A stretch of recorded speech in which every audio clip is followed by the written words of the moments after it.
A good afternoon to everyone watching this, including our amazing lecturers and friends. We are here to address one of the biggest problems that we face currently, which would be the mass spreading of misinformation or fake news.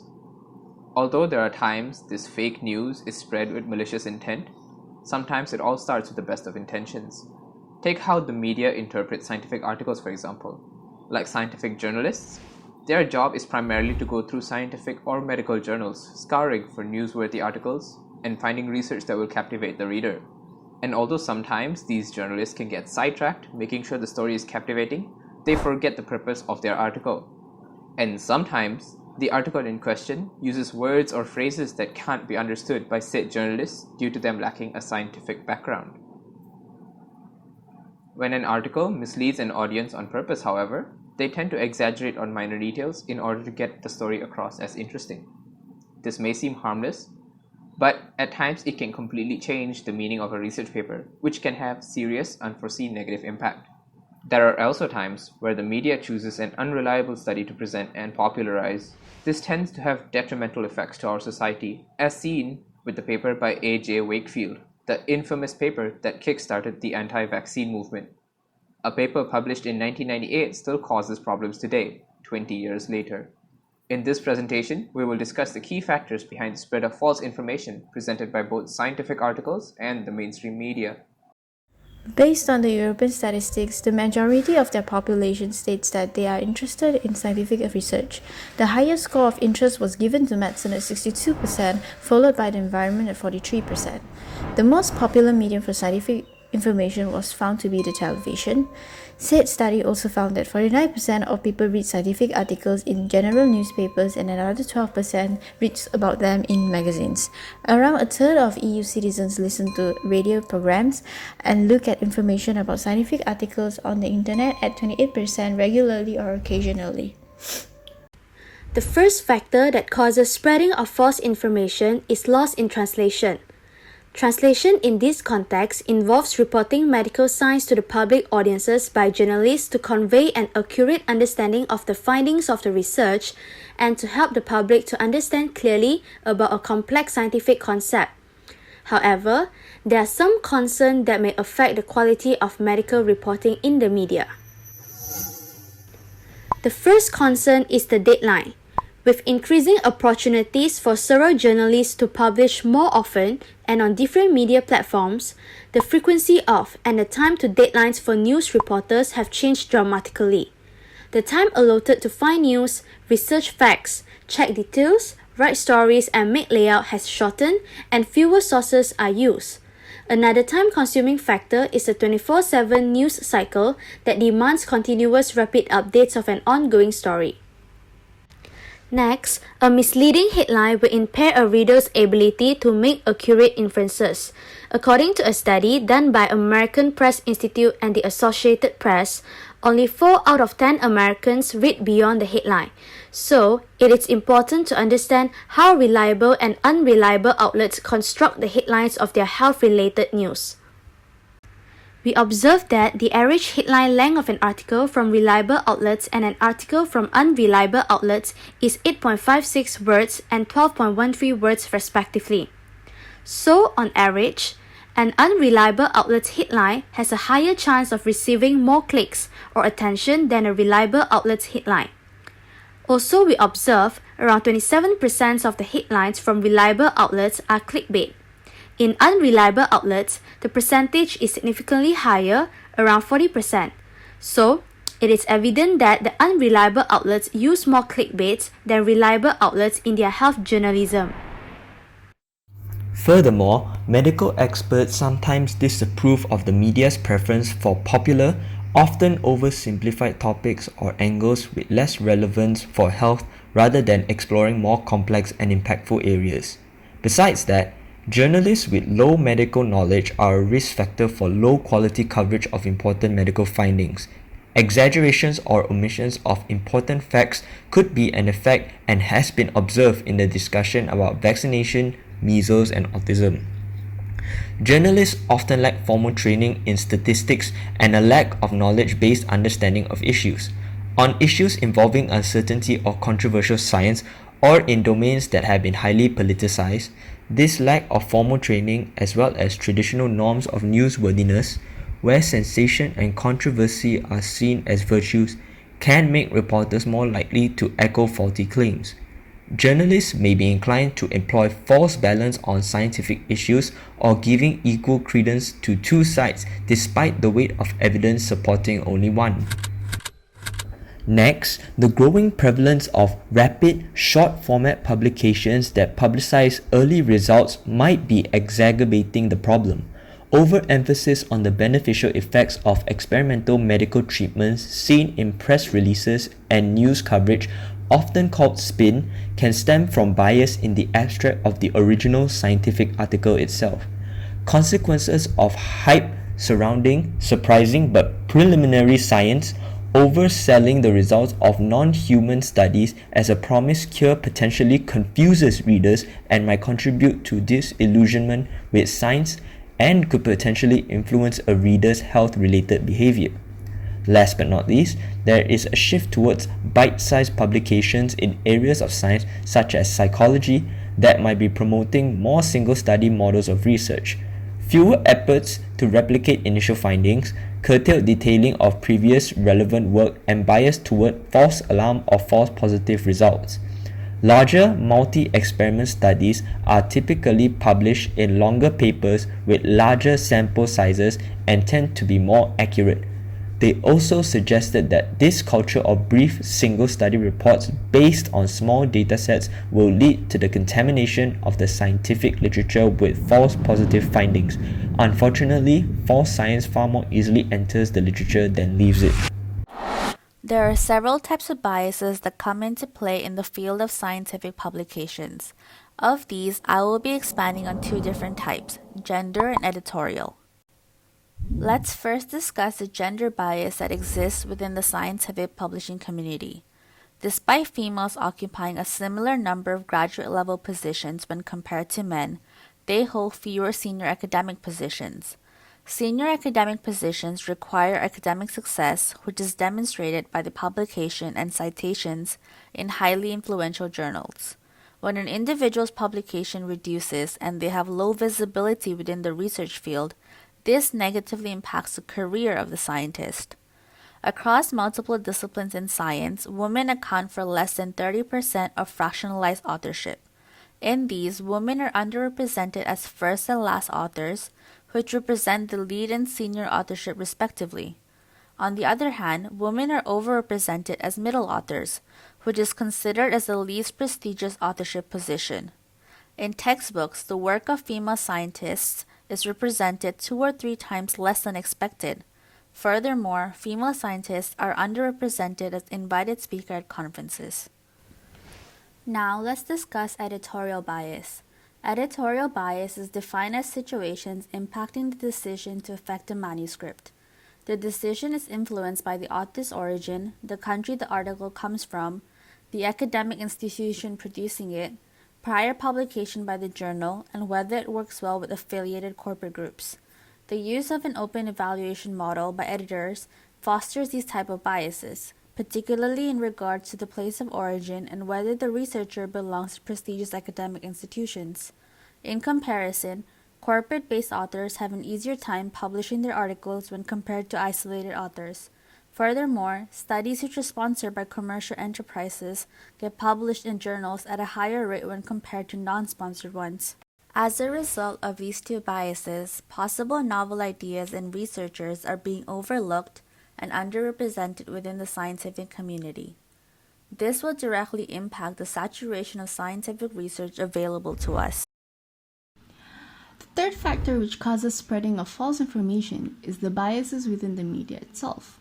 I shall start off with conflict of interest as a cause for this bias, continuing with changes in the media environment, while Vanessa and Marc will cover political agenda and credibility.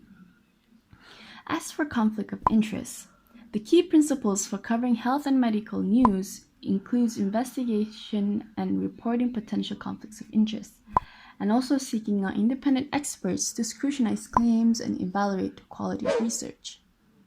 However, journalists are either unaware of this principle or are regularly abandoning them. A study in the New England Journal of Medicine warned people of how often media outlets fail to report these conflicts of interest. For example, if we focus on coverage of 3 popular medications, the researchers found that many stories cited at least one expert or study with a financial tie to the drug's manufacturer, but that only 39% of the story mentioned that tie. Among television reports, the proportion mentioning the conflicts was 0.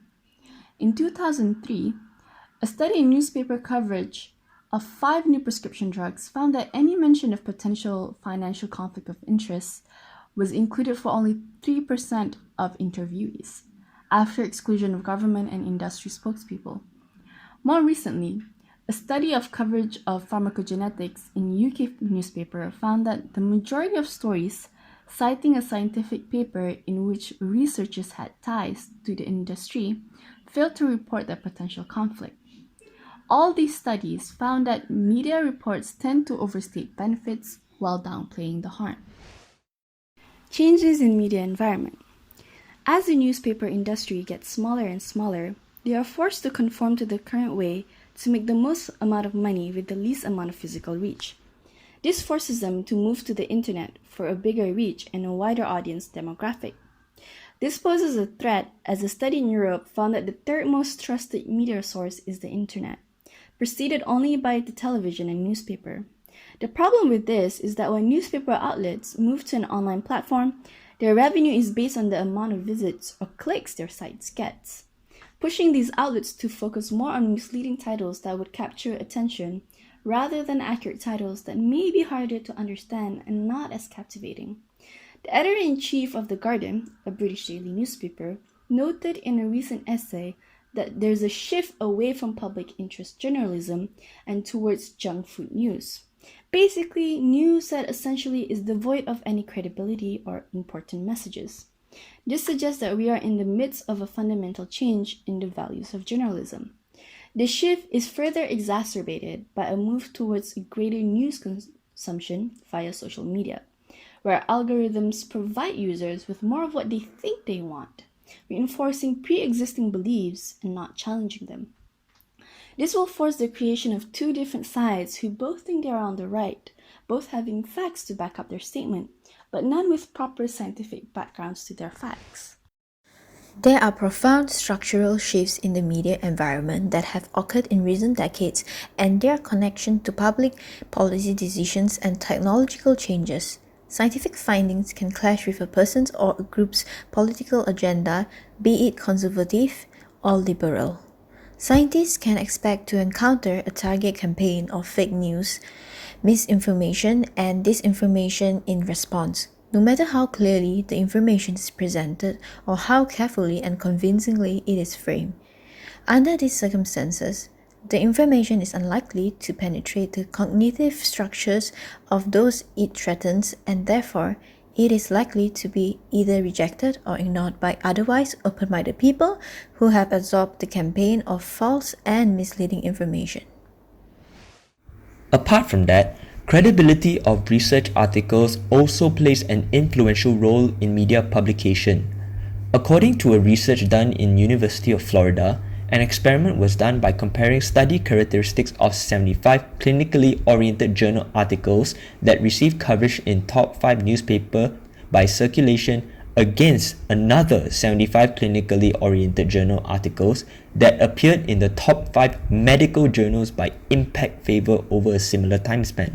In the research, a subgroup analysis was performed to determine if the differences between investigations from both sources varied by study type, randomized controlled trial, or observational study. The results determined that media is more likely to cover observational studies and less likely to report randomized controlled trials as a reference of contemporary articles that appear in high-impact journals. In observational studies, it has been noticed that the media has a tendency to select articles with lower sample sizes than studies that appear in high-impact journals, most probably for the ease of interpretation of the journals and the easy-to-understand statistics. The media also tends to select poorly designed articles even though it has a lower scientific credibility. This is thought to be due to the poorly designed article having a more clear-cut result. Now, one of the factors behind the spread of false information is clickbait. Now, I'm sure everyone knows what clickbait is, but for those who don't, clickbait is the creation of a title in order to get people to click on a link to an article for the purpose of generating ad revenue. An example of this would be this article published in July 11, 2014 that stated smelling farts may prevent cancer. If you've seen this article or this caption before, I'm pretty sure you thought it was true just by the state of the title. But it isn't actually true. In the actual article published, the article just merely stated that hydrogen sulfide may be potentially important in contributing to future therapies. The author of the news article took that information and spun it in such a way that since hydrogen sulfide is found in flatulence, smelling farts could cure cancer. This not only spreads false information, but also damages the credibility of the scientific community. However, once the news article gained traction and some people started to complain about them spreading this false information, they edited the article. This proves that they knew what they were doing was wrong.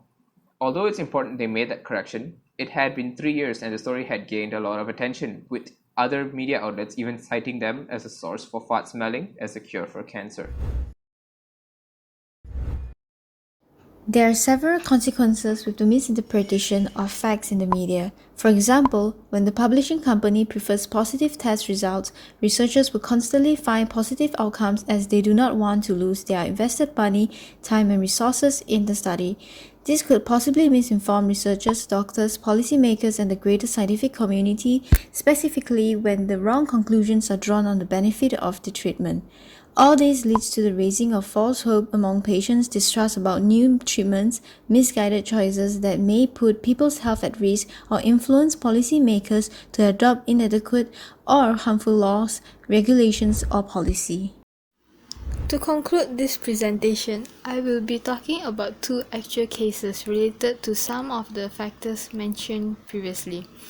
The first would be about a chocolate hoax, which was started by 2 documentary filmmakers who were making a film on young science diet industry. They hired John Bohannon, who had experience in science-related sting operations, to demonstrate just how easy it is for bad science to make big headlines behind diet trends.